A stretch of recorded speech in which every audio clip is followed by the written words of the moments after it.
Okay, just like I said, getting ready. Let me get everything's always documented. Okay, just got it Yeah. going.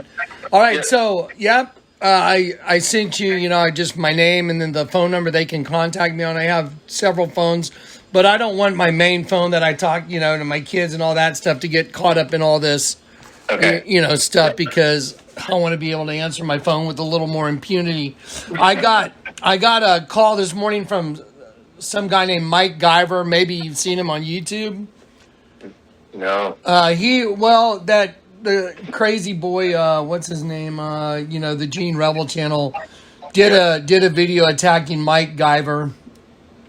Mike Guyver has been one of those guys. It's all just he's out there in YouTube land saying, "Oh, I'm the one that gave Jonathan everything he knows." So I'm like, "Oh yeah, okay, Mike, whatever." So Yeah. I've seen that guy out there in YouTube land, and I just kind of said, "Whatever." I see that kind of stuff constantly. So anyway, he managed to break through on my phone early this morning, and he said, "I've got to talk to you." And I was pretty annoyed that he was crashing my phone and waking me up, and then saying, "Oh, I know you, like you know me," and I'm like, I've never talked to you before, and so I thought that was weird, and so I made him. I just made a record of, well, I've never met you. I've never talked to you on the phone. Comment section in YouTube is the only way I know you. So quit saying you know me. Anyway, and then I blocked him. Then I called him back after I woke up a little bit. I called him back and kind of confronted him. It's like, what's up? Like, why are you calling me?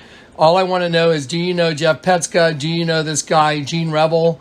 Do you know any, do you have any information tying any of these people together? And he was like, no. And he had some other agenda. He wanted to tell me about his son was killed by them, whoever them is. And I said, you know what? When we resolve all this, I'll get back with you. And then he became very irate. And so anyway, I just hung up on him and blocked him. So that's what's happened in my world this morning. Yeah. It doesn't stop, does it? No, but man, listen, a long time ago, I tried to make myself available to the public, to YouTube and that. And man, oh man, did it not work. And that's why I have a P.O. box that anyone that wants to write a letter, that way it gives me a chance to read their letter. They can put their phone number in there. I can call them with my number blocked. Hey, how you doing? What can I do to help you? That kind of thing. But man, when my access was out there, I had so many crazy people contacting me. It was beyond my brain. So anyway, Mike Guyver broke through this morning, but that's what's been going on so far. Wow. So your text message to me was, can you put my contact information for law enforcement? Absolutely. Okay. Just Jonathan Kleck, and give them the number that I've been talking to Deputy Murmod or anybody else on, which is the 550 number. Okay. Okay. Perfect. But not the number that I'm using right now. This is a number that, this is my main number. This is a different number. Okay. Yeah. Okay. How's it going, guys? It's going. I think we're just the Lord is just helping me help him understand his role within all this, and it's just mind blowing. We've had it's a lot of buzzing going on. I haven't had the buzzing going on, Jonathan, for a long time, and then I'm like, wow, this is really. Now I'm starting to understand why he chose Billy for all this, and it's just been amazing. This whole experience has been amazing. My thing is, man, I'm just shocked, Richard, that somehow you got. I don't, like I said, I don't understand all the mechanics of it because I don't know y'all's relationship entirely. This Jeff Peska lunatic, but how he got in your world like that's just so crazy. I mean. And then he started telling you, he's abusing you. Yes. And dude, I'm out saving kittens. I know. And this guy, this guy's heart is cold-hearted. I mean, making you sleep outside in a sweatshirt and boxers with no. The evolution of the relationship with Jeff was, when I look back on it, Jonathan, and I'm embarrassed. Like I was telling Billy last night, I'm like embarrassed to even, talk about this stuff because I can't believe how I allowed myself to get to where it was. I just can't believe it. But when you said last night, there's some deep, dark principalities of darkness at work here, I'm starting to really comprehend how deep it goes, because, you know, he tried to turn me against the Lord God, Jonathan. Yes, he did. He turned you against your, you. Let me ask you this: your relationship, you at least were doing well with your children and all that before Jeff came Yes. out. Well, then Yes. this lunatic comes out and starts telling you what was he telling? He's trying to tell me, Rich, they don't love you. They're the serpent race. Oh, they are my the enemy. gosh. He's like, when are you going to start sticking up for the Lord? You love the world. Oh You my can gosh, see it. this guy You was totally. See, this Yeah. is well. Here's the thing I find interesting. Why is Jim Sullivan out there, and Karen Sullivan and Kathy, and with all this concerted effort since the ark closed, they have made a concerted effort to Jonathan Kleck's a false prophet and his followers are dangerous. Think about that. That's So, crazy. I mean, I have a YouTube channel. They're saying his followers. I don't have followers. I have people that see me on YouTube. We don't meet in a building and, hey guys, whatever, pay your, pay your monthly dues or whatever. I mean, I have a YouTube channel, and if people want to help support the ministry, that's all I got.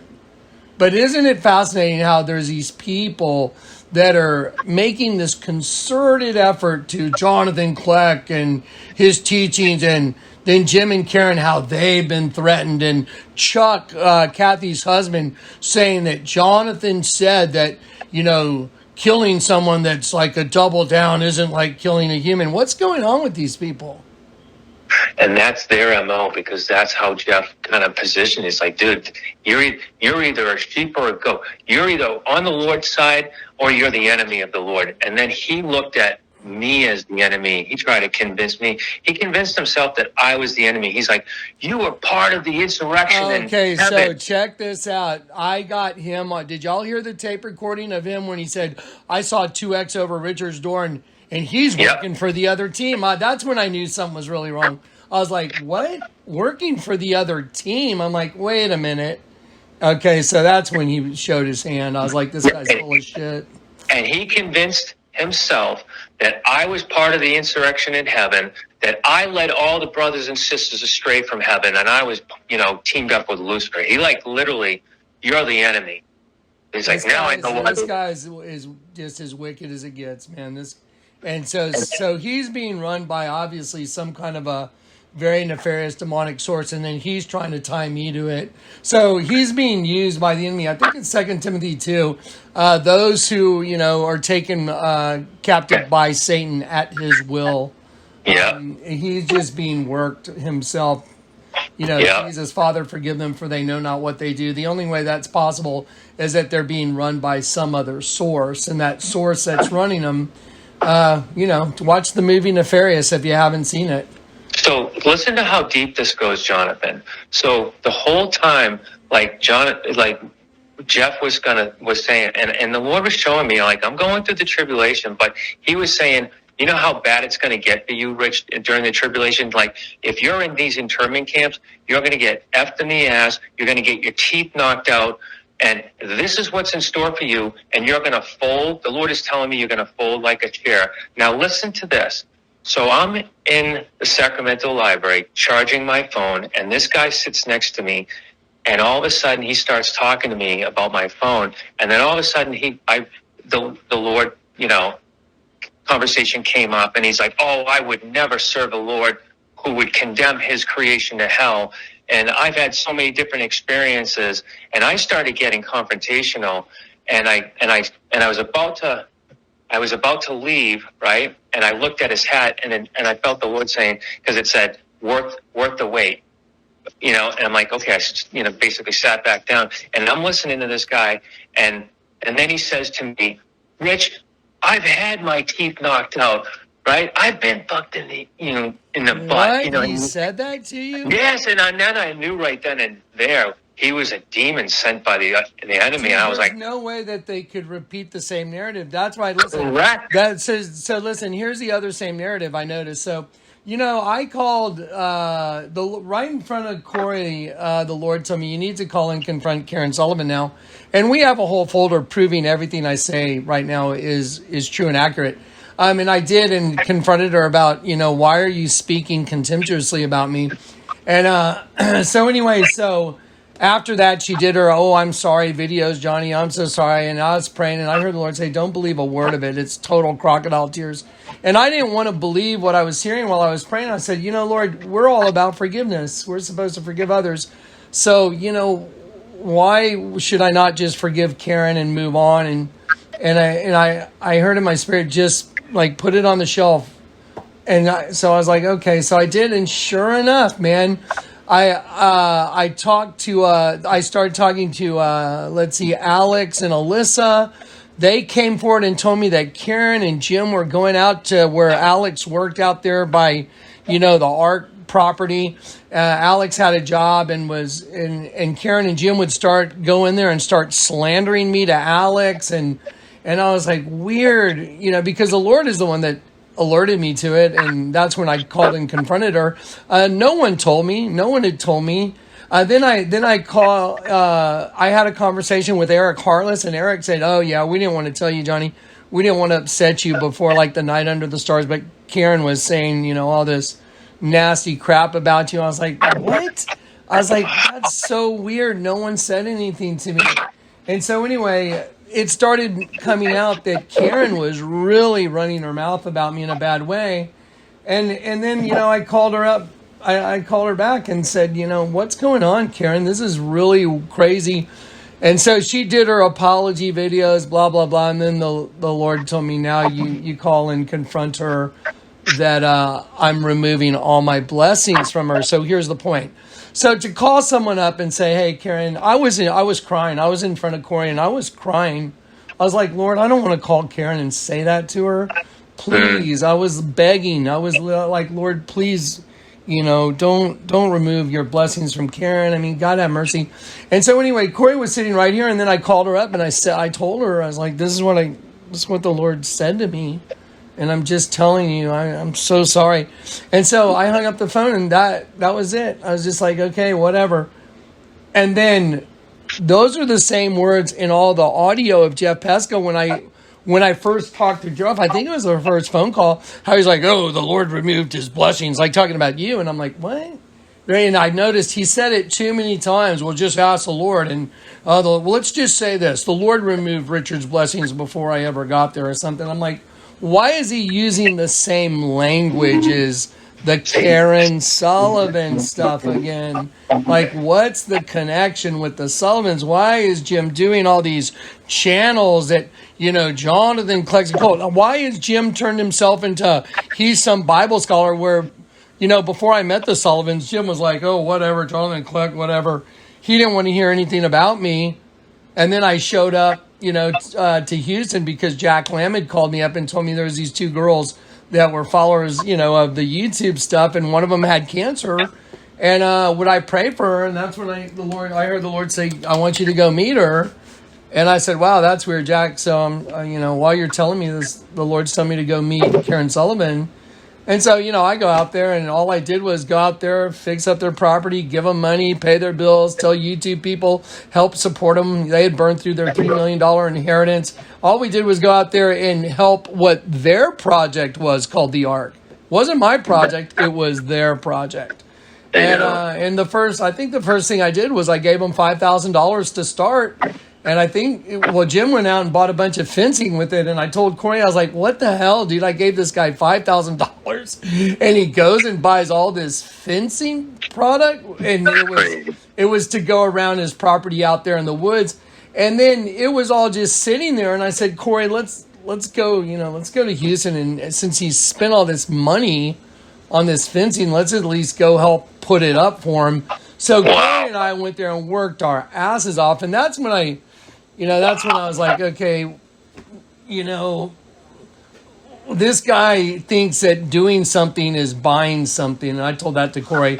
He thinks he's doing something because he went and spent money on fencing. And I was like, that's so weird. But he told me the fencing was to secure a perimeter around his property, and so they could have, whatever livestock, and he could keep people from just walking in, the property without it being fenced. And I was like, okay. So we started the fencing to help him get it in, but then I was like, man, that was a whole lot of work that Corey and I put in, and he never finished any of it. None of it. Wow. Yeah, none of it. He didn't That's go. crazy. I mean, he didn't go in. The only fencing that got done was because Corey and I went up there and worked our asses off, and I was just like, yeah. Anyway, but they were more than happy to take in the money, and they were more than happy to have all their bills paid. Finally, Jim had made some comment like way back in the beginning, like he was like, well, I guess I'm going to have to go get a job at HEB. And I'm like, well, there's nothing wrong with having a job at HEB, Jim. But then obviously people like LaDonna Cesar, she gave him money. I think she gave him maybe her inheritance. I think I can't say for sure, but I think it was like $20,000, and other people $10,000. And here's, all these big monies going to the Sullivans, and I'm giving them money. They're not telling me that, other people are giving them this kind of money, and they're still letting me give them the kind of money I was giving them. It's like, yeah. So there's all this background, and then all that gets taken away from them. All the people that were all of a sudden supporting them, and then when it all goes defunct, they tell all these handicapped people. They told Alex and Alyssa and their kids, get the F out. Dave the Wave, get the F out. Susie and Eric. These people, Dave the Wave's handicapped. Susie and Eric are handicapped. Both of them. Alex and Alyssa, they didn't have anything going for them except Alex had some job at a convenience store, and they couldn't afford anything. We had to pay to relocate everybody, and then Chuck's making threatening text messages to me, and I was like, man, let's just get away from these people. That's all. Let's just get away from these guys, and let's get everybody relocated, and then instead of everything just going away, all they did was start channel after channel after channel that Jonathan Clegg's a false prophet. And now my sister is aligned with them. That's now so crazy. Your sister is right in step with all that craziness. Donna is. I'm sorry, but I was trying real hard to open up a thing with April, and once I saw her immediately text what I had just texted her to someone else, Cleck message, and then he's blowing. So she texts the message that I had written to her to someone else, and then she wrote, he's blowing me off. Well, that's not very nice. I mean, that's delusion. Yeah, it should. Well, I don't know if it's delusion, but I sure know it's not very genuine. She should have said, well, I'm gonna pass this on to whoever that Richard, he has the ability. You have the right now, for the record, you have the ability to call your sisters anytime you want, don't you? Absolutely. So you can pick up a phone right now and call them, couldn't you? Yes, absolutely. It's interesting. But in any way, shape, or form, have I discouraged you from that?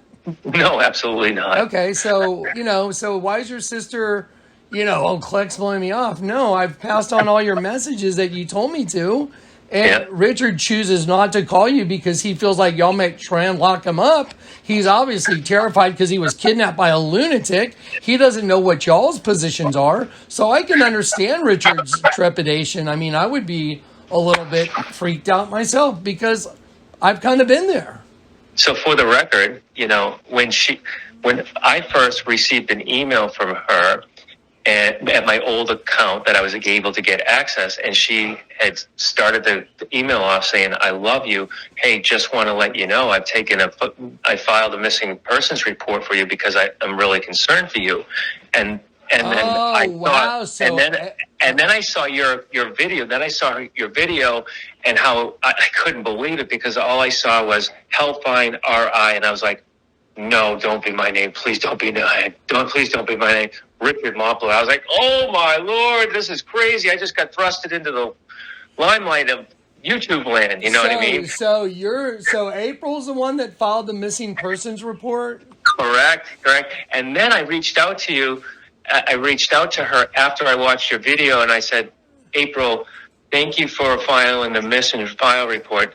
Now you can call the police and say I'm not missing anymore because I've watched I watched Jonathan Kleck's YouTube video of me. I'm fine. She never responded to me, Jonathan. Oh, weird. Isn't that weird? So now here's another really weird thing. Why is April all of a sudden writing this?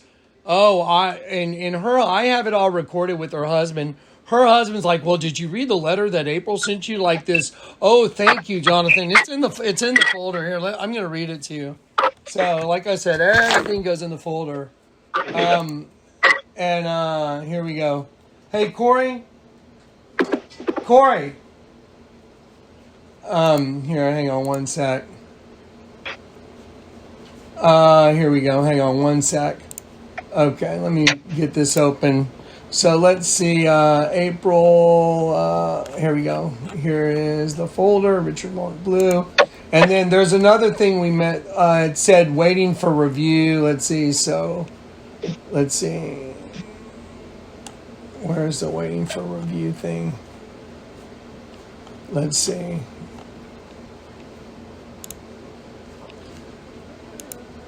Okay. Huh. Where is the waiting for review thing? Chuck. I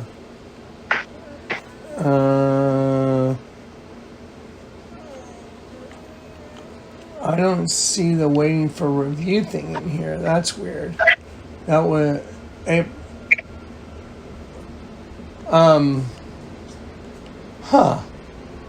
Okay, let me see if I can pull it up through there should be another icon that says like waiting for review, and I don't see it on. Hey, Corey, Corey, get your phone and I need a backup recording of this with Richard right now. There's a lot going on here. And also, where's the waiting for review folder? Okay, hang on. Sorry, guys. I'm just this is getting pretty thick. Full of. Oh, here. You know what? I got it. It's because I wasn't logged in as an administrator. And let's see. And here's another weird thing. My entire show notes. We got a thing from the people that run the show notes. Oh, we're going to be taking the whole thing down next week and going to a new operating system and blah, blah, blah. Okay, let me read to you what April wrote on September 23rd, 2023 at 10:51 a.m. It wrote, Jonathan, the video was wrenchingly heartbreaking. What my brother Richard went through was unbelievably horrible and unthinkable. You played an instrumental part in all this by helping us find my brother and escape and making him feel comfortable to come out of hiding and take the next steps to put this evil, heartless, demonic human being, Jeff Peska, behind bars. Okay, yeah, that's true, April. Thank God my brother was strong enough to escape. Truly, thank God the Lord God helped him escape. This week has been a complete nightmare roller coaster for me and my entire family. You can only imagine what our family has been through. For the record, my brother's statement about me being at some court session for a restraining order against him or Jeff is a lie told by Jeff to my brother. Okay, so I don't know if that's true or not. So your sister's saying she had nothing to do with any court. Okay, then she says, Jeff has been feeding my brother lies about our family for several months to turn him against us and gain control of him in a very devilish way. Okay, right there I'm going to comment. Yes, that's absolutely true. It will take a long time for my brother's healing. I don't know how she's making her determination on that, but okay, that's her statement. I truly hope he will realize all the lies and come stay with me in a safe and loving environment until he can get on his feet again. My family and I thank you from the bottom of our hearts. Okay.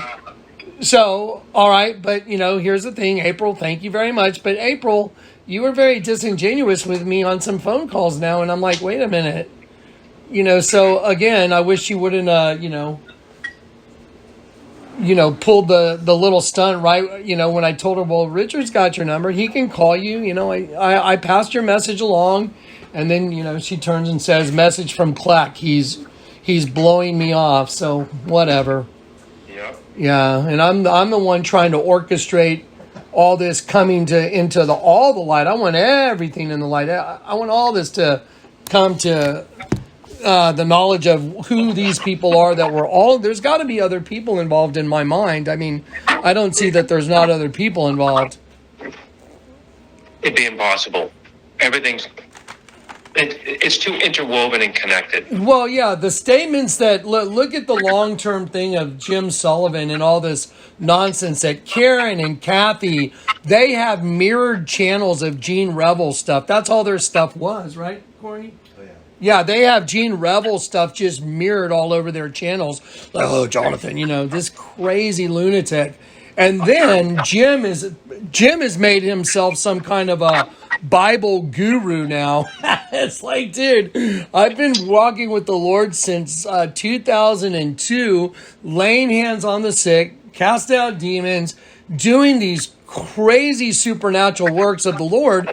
And then all of a sudden, Jim Sullivan has, promoted himself to the one that shall decide who Jonathan Kleck is. I'm like, okay, all right, go ahead, have fun. But what's weird is he's trying to tie me to this agent provocateur lunatic named Jeff Peska. That's the part that's really got my antenna up. It's like, wait a minute. Yeah. And they have nothing but hatred and vitriol for me, and all I did was give them money, fix up their place. I did them the great favor of not filing a class action lawsuit. There's a lot of people that wanted to sue Jim and Karen and involve Karen's mom because she owned one of the properties these people were staying in. So I could have put liens on all the properties because the monies that went in to fix up, the properties were all convoluted because Jim and Karen were, they were using whatever monies were coming in to work on one property, work on another property, pay bills at this property, pay bills at that property. So we could have been all tied up in court until they settled with me and the people that wanted to file the class action lawsuit for giving them their money. And then they threw the people out just because they were confronted.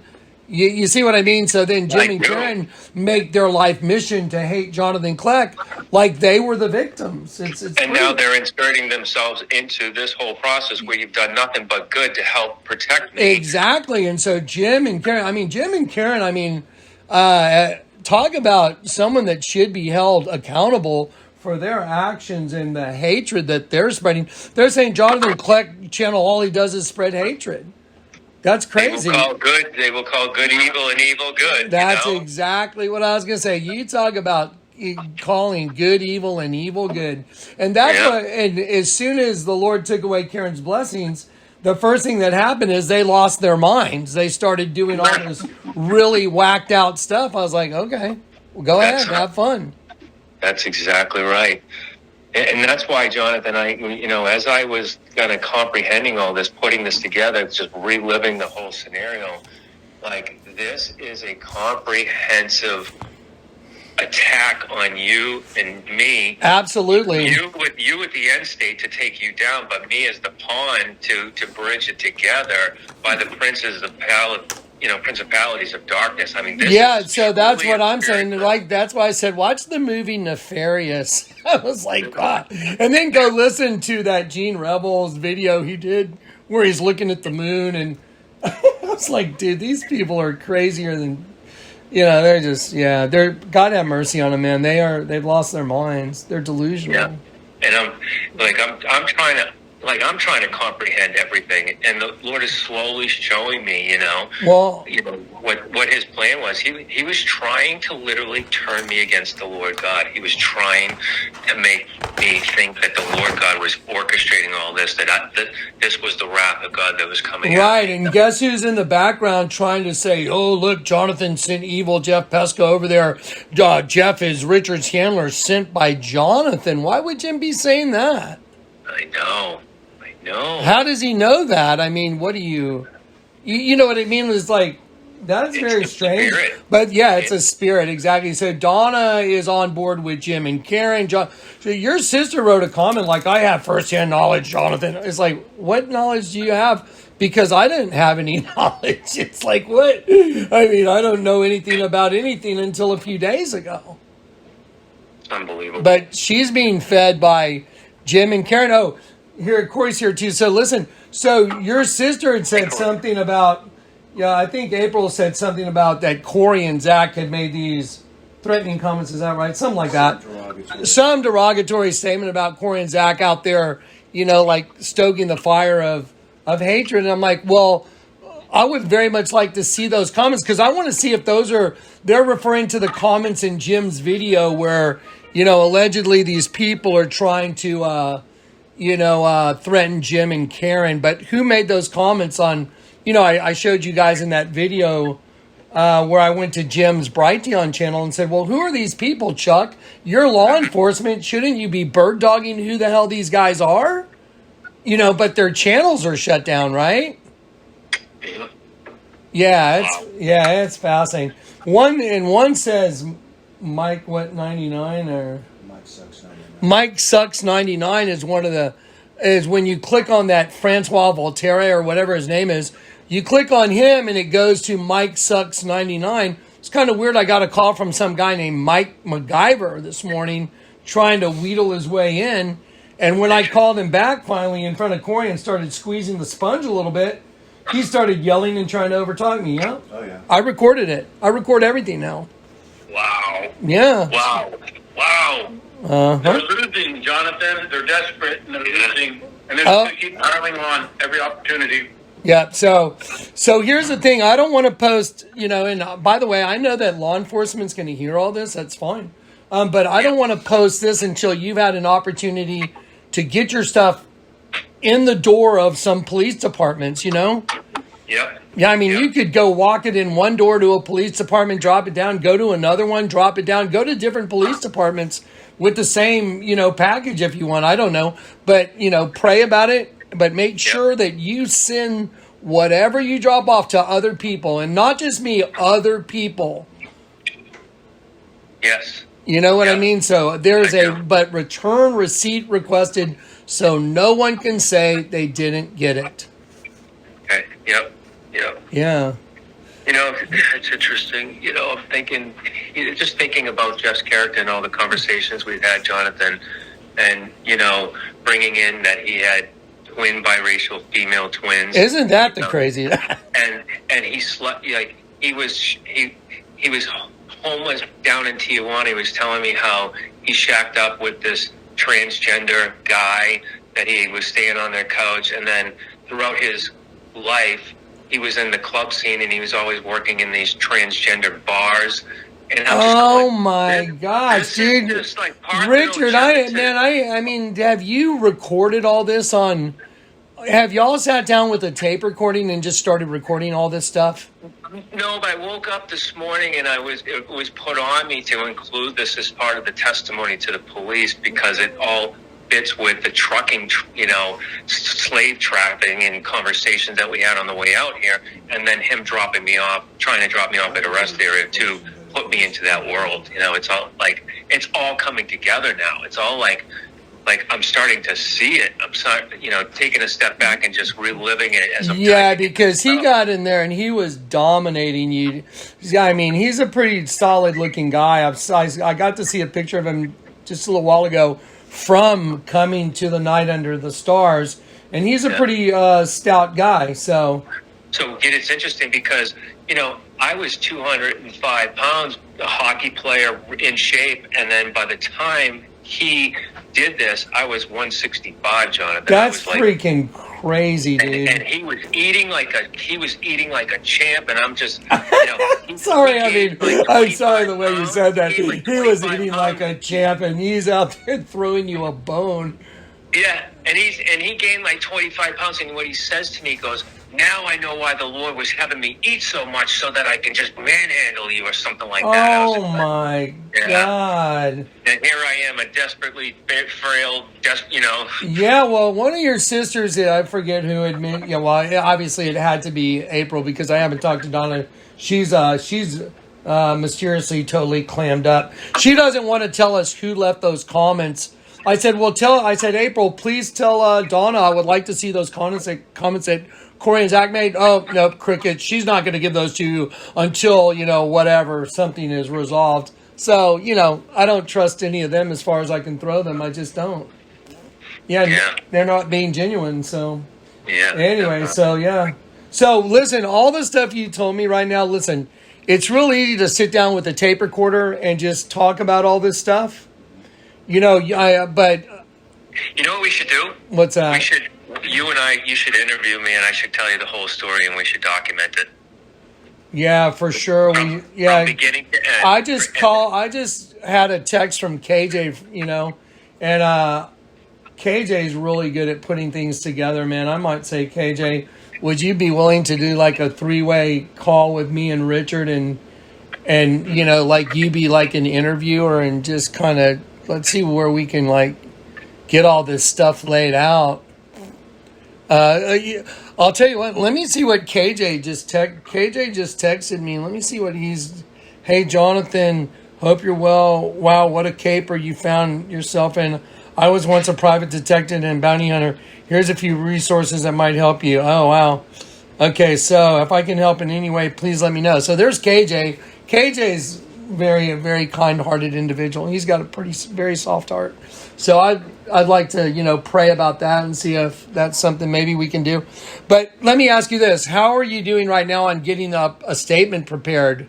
I've got a draft, and now I'm filling in all the pieces. And what I was thinking yesterday, like, when Jeff stopped, when I was still blindfolded and Jeff stopped, and I heard him stop a couple times at this, I believe it was another rest area where he was asking where this whole thing where it could be dropped off. Like that was the moment the Lord put it on me that he's gonna give you over to the truckers, because the conversation came up in my mind from when we were driving out here, because I could feel that we were driving a little bit off road, and then Billy said, surrounding these truck stops is kind of dirt road, and it felt like he would drive a little bit, stop, get out. I could hear him talking, and then he would get back in, drive like another 35 feet, get out, stop, and then all of a sudden peel out of there, and now we're headed towards the rest area where I jumped out of.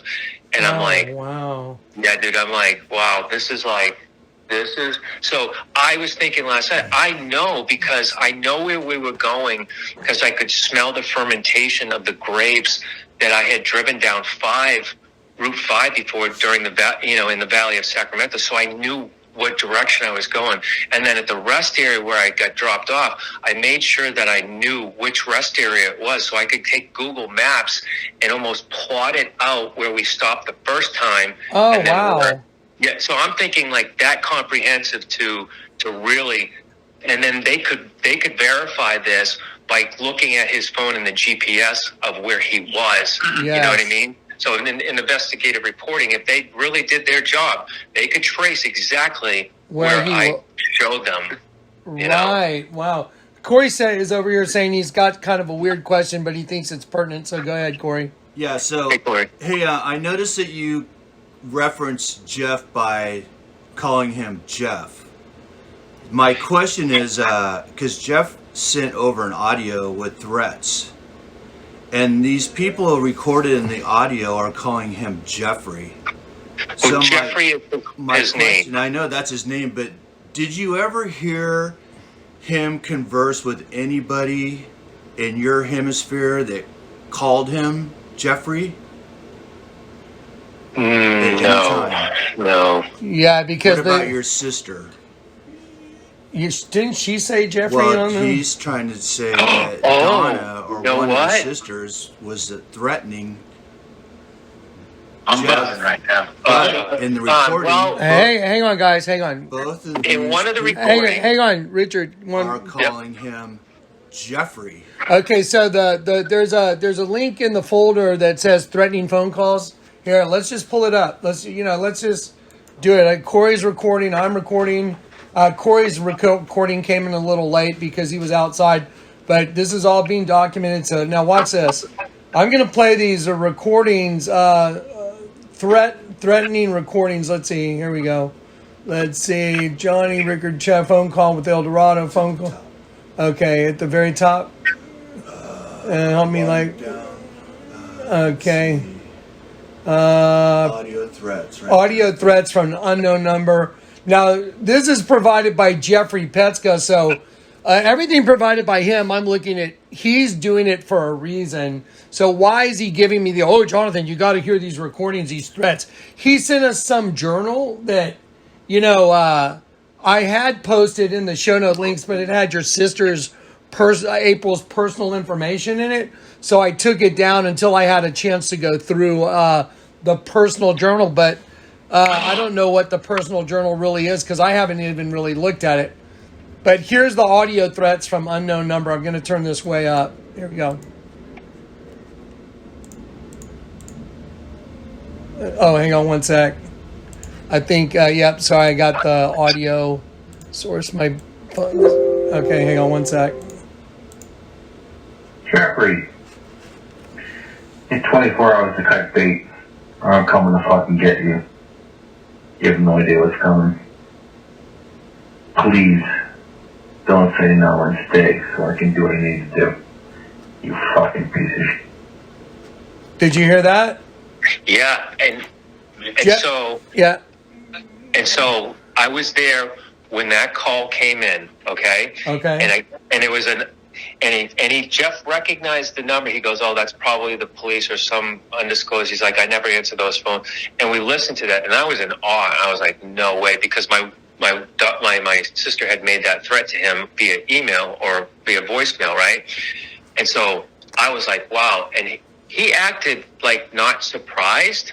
Okay. Oh wow. And he was like, and I was like, "That's interesting." And I thought for sure that he was going to go down to the police department and file a restraining order, a restraining order or a complaint against my sister because my sister first threatened him, and then that came.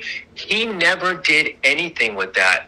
And the next day he was like, "Well, I'm still here. I guess I'm okay." But he never did anything. He never tied it together with my sister and then brought it to the police to say, "Here's a threatening phone call from Richard's sister," right? And then here's a follow-up threatening phone call from an unknown source that's threatening to really hurt me. He never went to the police and did anything with that information. Okay, and well, odd. I'm gonna play the next one. Here we go. Taking you all down, JK included, pussy. I'm taking you all down, J. Clay included, you pussy. Did you ever hear that one? I did, yeah, because he called right back after that, yeah. Okay, so then, anyway, so like I said, we're going to start building a timeline like we're detectives. We got our whiteboards, we got our calendars, we're going to start piecing this together. Okay, now here comes another one. I think it's your sister. Jeffrey, you had better have my brother's interest in your heart. If not, somebody will hunt you down. Jeffrey, in 24 hours to cut bait, or I'm coming to fucking get you. You have no idea what's coming. Please. You have 24 hours to cut bait. I mean, what is that? How long after those phone calls were you abducted? Shortly thereafter. Short? So was the second one his sister? So was the second one the girl? Does that sound like your sister, Donna? That was definitely my sister. My sister, that one came in first, and then my family came to my house while Jeff and I were in the garage, and they ambushed me. The whole family came, and basically I confronted my sister. I was like, "Donna, you threatened Jeff like with violence." You know what I mean? Yeah. She started just, going at him. She started going at him, calling him Satan and all this stuff. And then I'm going to probably have to agree with her on that, but go ahead. That's one thing your sister and I agree on. And then I think it was a couple days later, those other phone calls came in, and I was like, wow, I was like thinking to myself, how could my sister be like so stupid to like put that on record? Yeah, that's pretty crazy. So she puts that on record, and then after that, so her isn't it interesting? Well, Jeffrey Peska sent them to me in this order. He sent me the guy making the threat first, 2 different phone calls of that, and then he put your sister making the threat after that. But the actual order was your sister first, and then the guy? Correct. Yep. Okay. Because he was really scrambling on the first call with you to play those over the phone. Yeah, on our very first phone call, where I'm like, okay, I'm going to call him and find out who this guy is and just, feel him out. And and so isn't that fascinating? So he was involved in living with a transsexual, transgender. He was also in the trucking slave stuff, and I don't know how he knew that. I don't know how he knew that, but he knew it. And then he was also, every one of his jobs was in the gay nightclubs in New York City. One of his jobs was in the gay nightclubs. All of his jobs. He was a bouncer in several clubs, because I got involved in, in the club scene for a couple of years, and so we had that commonality. Isn't that fascinating that he's trying to say he's one of my followers? That's so crazy. Yeah. And I was like, wow, that's interesting. And he's like, yeah, I worked at here. And he's like, and he tells me, he's like, I always worked within the gay club scene because I knew they didn't want anything from me. You know what I mean? But that's where his comfort level was, So weird. He's sleeping in a house in Tijuana with a transgender. His whole, basically upbringing has been a bouncer in all these gay nightclubs. He's got twin female biracial He's got twin female biracial twins. Karen and Kathy are twin females. I mean, I'm sorry, this is just like some out of the movie Nefarious, and it's a spiritual whack job that's, they're trying to take both of us out. Richard from Taos, keep talking.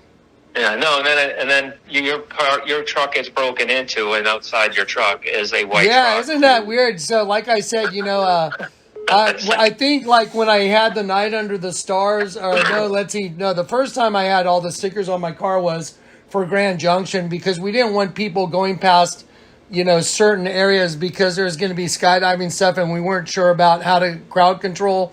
And so then, then there was the Chinati jump and all that stuff, and I was on a runway out there in Chinati, and so I have some stickers on my back window that say, beware of like moving propellers, beware of your surrounding moving propellers become invisible, and so I have a light bar inside my truck on the dash, and that's the only thing that was taken is a light bar. And I was like, weird. So here's another data point for you, just to add to the pile. So when he said he went to the Night Under the Stars, he ran and he met Zach. And is it Zach that has a dog? Yes. Okay, so Zach has a dog. So he said that he sent Zach a leash, and then as part of the provisions that he bought for the house, he bought dog food for a lengthy period of time for Zach's dog as well. So you mean over at your house? Because so let me understand this. So Jeff Peska is saying that he is preparing your house for Corey, me, and Zach to go live there during the tribulation? Correct. Yep. And well, I can tell you. He forgot the 8 cats. Yeah, he forgot we have Catopia now on the side of the house. I rescued 8 cats. So no, I'm just being a smartass. It's so crazy because Corey and Zach will tell you there's no way that I would be going anywhere.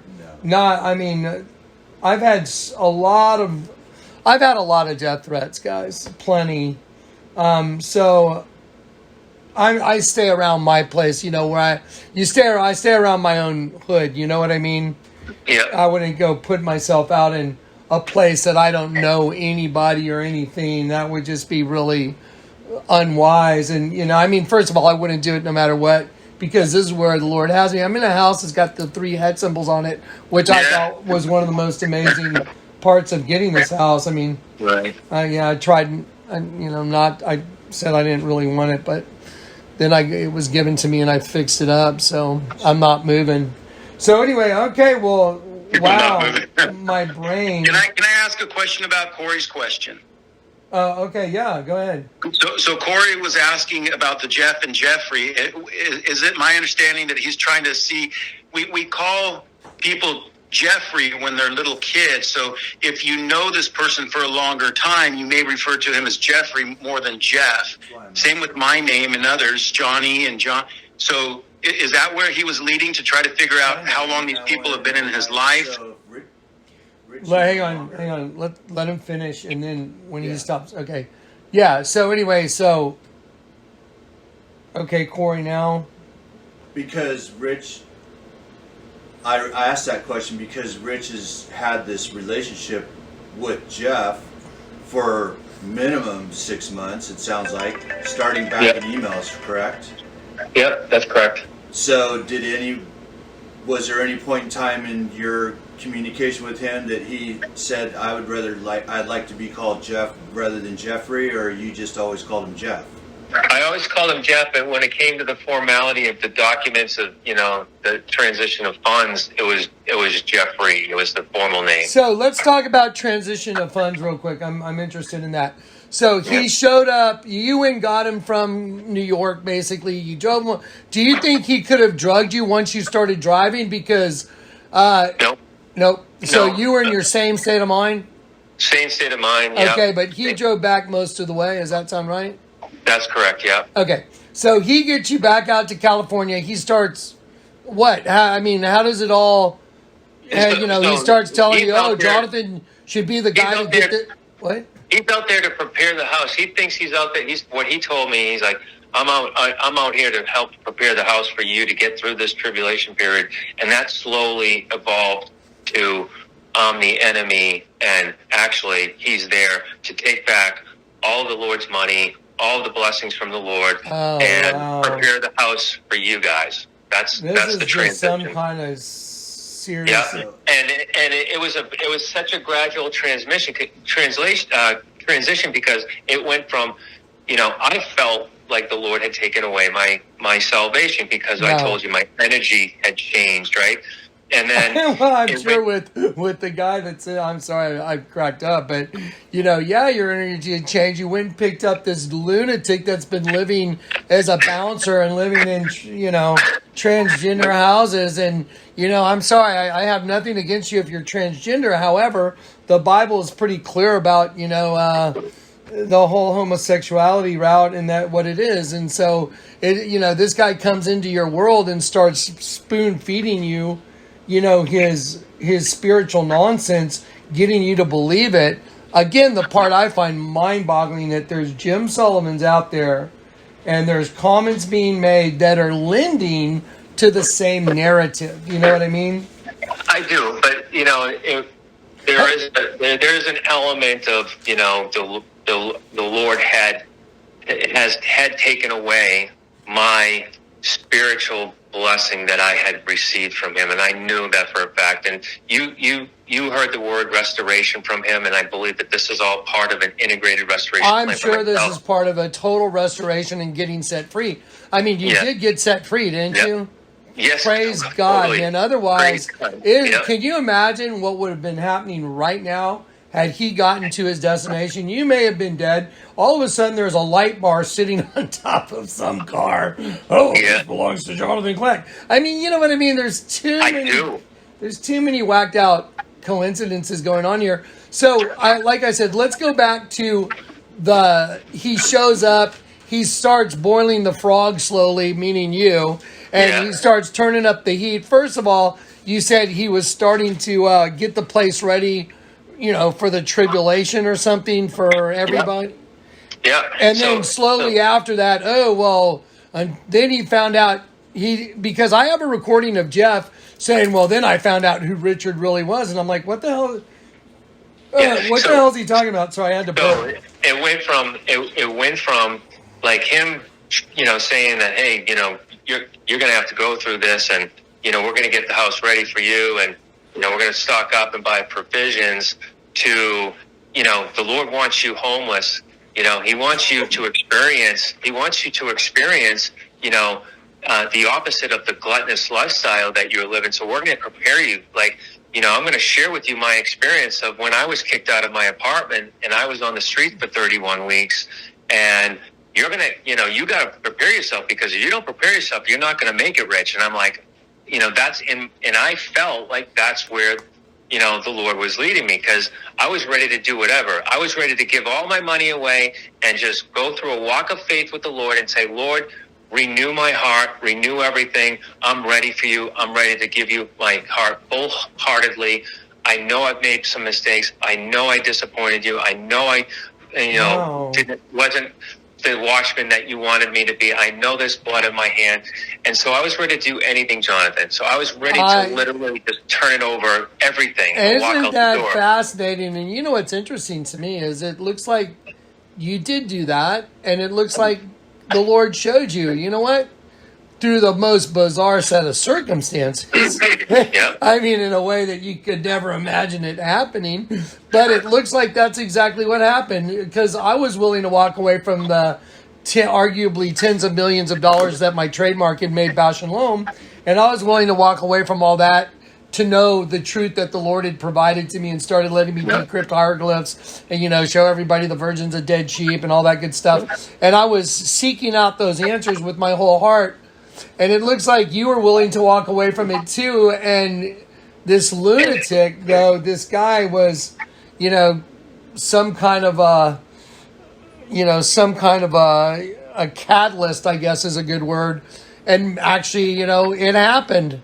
And here you are. Yeah, and so what happened, it's even worse than that, because basically I had made a comment to him, and, going through the divorce with Jonette, with my wife, and I'm like, I'm willing to give her everything. She can have all the community property. I'm willing to give her all the money. That would have been the best thing right there. And that's what I was going to do. I was like, and if this is what the Lord wants me to do, I'm ready to walk out. That would have been the best thing to do. Give it to your wife and kids, and you could always go back to her. If Jonette's got half a heart, you said, I need some help. I know I gave you all my money, but could you help me? Would she be there to help you then? I don't know. I honestly don't know. Okay.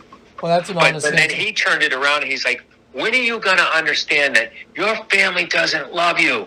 They all testified against you. They all testified against you, and they made you out to make you look like you're crazy rich.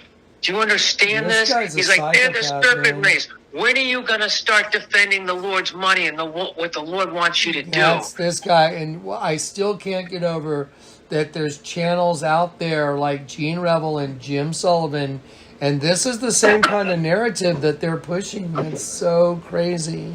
Yeah. So then it started to get like, are you all in with the Lord or not? And I'm like, of course I am.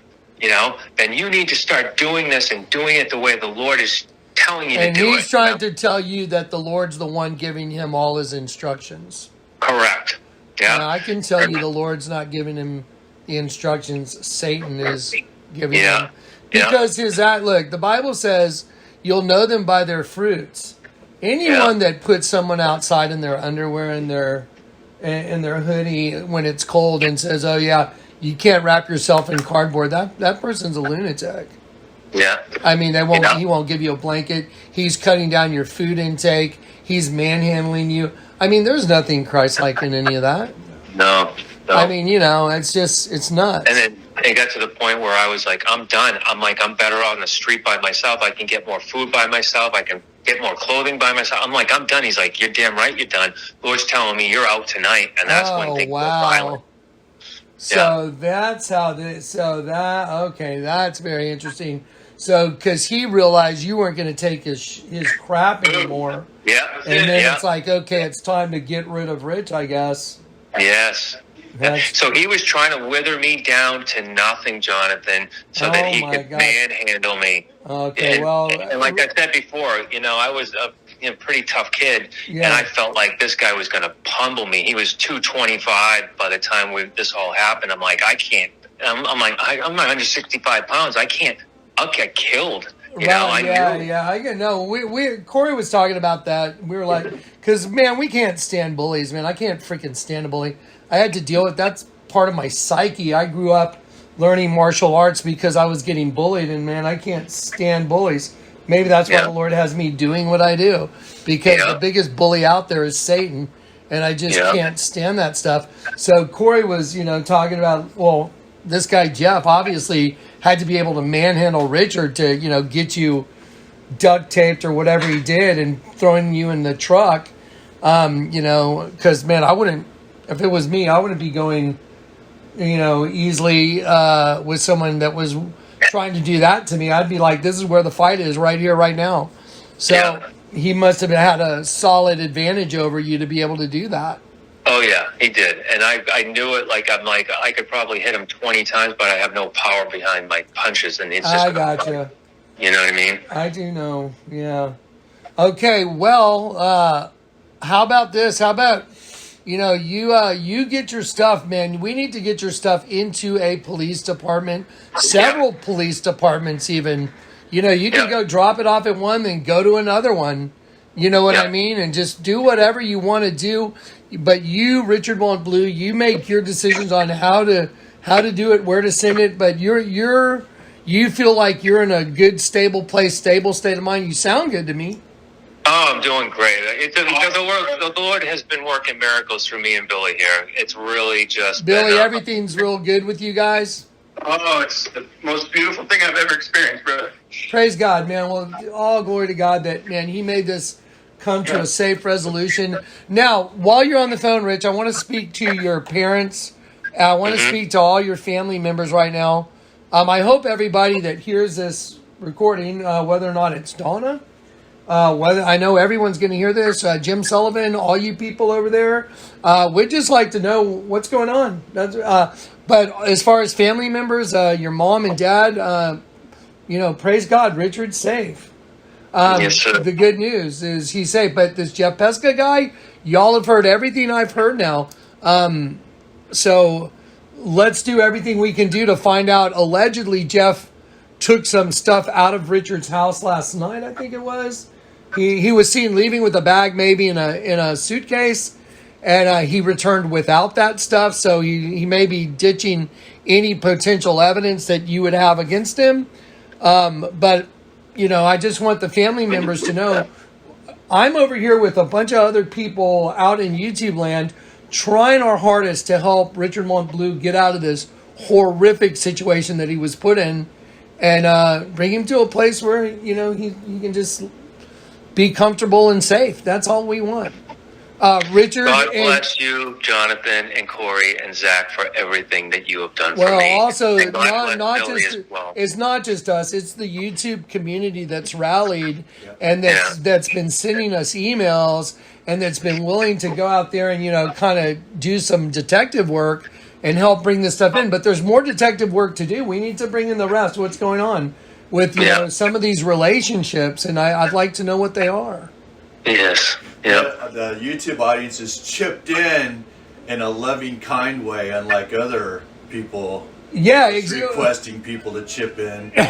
Yeah, no kidding, right? It's like whatever. I know, and because of that, Richard.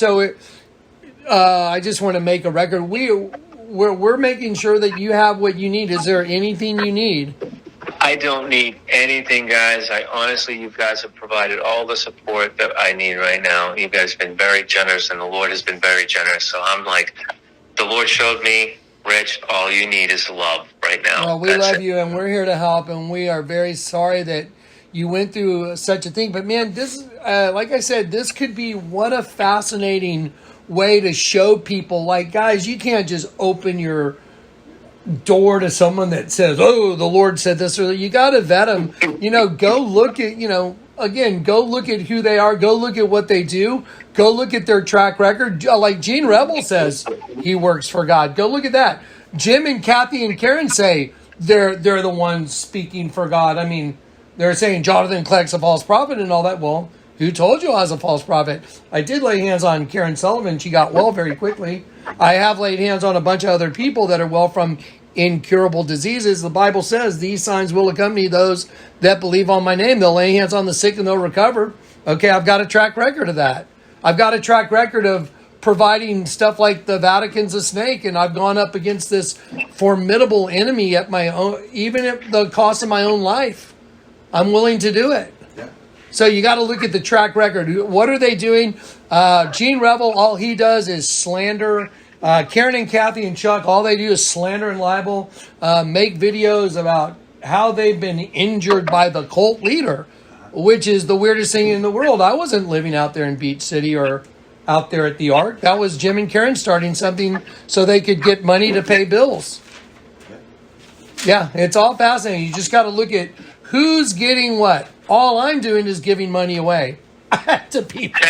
You know, and walking away from millions. yeah, and I walked away from the trademarks and Vlad Eyewear because, that's what everyone wanted me to keep doing because I was so successful. It made Guinness's Book of World Records twice for Bausch and Lomb in '99 into the Millennium Edition. And the people that knew me, they loved the wild, crazy old Johnny. But then when the wild, crazy Johnny got converted, all of a sudden I was a bad guy. That doesn't make any sense. And I want to go on the record to my family right now, and this is the true testament of a Christian that is willing to walk away from money to serve the Lord. And because my family also thought I was crazy when I walked away from the company that I had worked so hard to build, with not knowing how to support myself, and that's why they thought I was going nuts, and I lost my mind. So right, and I understand that because I've been through it, and I do understand from the worldly point of view. I will give families, whether or not it was my family or your family or anybody's family, I will give them this much. I can see from their point of view that they can't understand it because that's what the world's all about. That's what being here, everybody's about the same thing. But we've been born out of the world, so that no longer becomes our number one focus. Money's no longer our God. It's no longer our motivating factor. We're motivated by the truth and wanting to follow Jesus. That's why Jesus told the rich man, he said, the rich man said, I've done all these things since my youth, and, keeping the Torah and all that. And he says, okay, then go sell all you have and follow me. Okay, well, he couldn't do it. The rich man couldn't do it. He had too many possessions. The word possession means owned. So if you have a lot of possessions, you're owned by a lot of things. Yeah. I can give anything I have away, and I do. I'm willing to give away what I have to who needs it. And that's opposite of the world. And Richard, obviously, God showed you your heart. Have you seen your own heart now? It's restoration, Jonathan. Yeah, there you go. I was going to say, to me, the heart of Richard Montbleu is like, wow, good for you, Richard. By the grace of God, you got saved from some lunatic that was probably going to do something very horrible to you. However, in the process, you did get to see your own heart. You were willing to walk away from, the money thing that was driving you for the, most of your life. So, there it is. And that experience on the street was what was the most humbling experience because I had full reliance. He showed me full reliance in him, and that's what he wanted. And through this process, Jonathan, I now understand what the true definition of repentance is by turning away 180 degrees. And through the grace of God, I helped Billy understand that. Well, the Lord helped Billy understand that as well, and he had his moment last night, and it was just unbelievable for both of us. I can't wait to get to talk to both you guys once we get a little more of this in the public domain. Okay, so I'm going to send this recording out to probably a couple people I know. I want them to have it. I don't want to be the only person in possession of it. We're going to put it in a folder, but I don't want to give away any information to private detectives that are letting us believe that they may be police officers because that's what that Roman guy did. And so I just, I'm just not going to trust anyone except you guys, and that you're going to get the stuff where you need to get it. And I'm going to be here as support for what you need. And I'm going to send some of your stuff out to other people so they have it as well. Okay. That sounds great. All right, man. We love you guys. Y'all be safe today. We love you too, guys. Hey, yeah, go ahead. Money is the root of all evil, right? Well, it says money is not the root of all evil. I think or the love of money. Yeah, the love of money is the root of all kinds of evil, but not of all evil. I don't think it's... Yeah. Oh, that's... Yep. Yeah. So anyway, yeah. But that's what the currency of this world is money. It should be brotherly love, but it's not. Yeah. All right. Well, listen, Dave the Way is trying to call me, so I'll get back to you guys. Y'all get back to me later in the day. But please get your stuff ready to walk into a police department so they can get you off the missing person thing and get over there and arrest this guy. Yeah. All right. All right. He's God bless, sitting in guys. front of his computer right now, so we'll let him go. All right. Bye-bye. Love you guys. Love you. too. Bye. All right. That was awesome. Okay, here we go. Okay, that was obviously Richard and Billy, and let's see, Corey.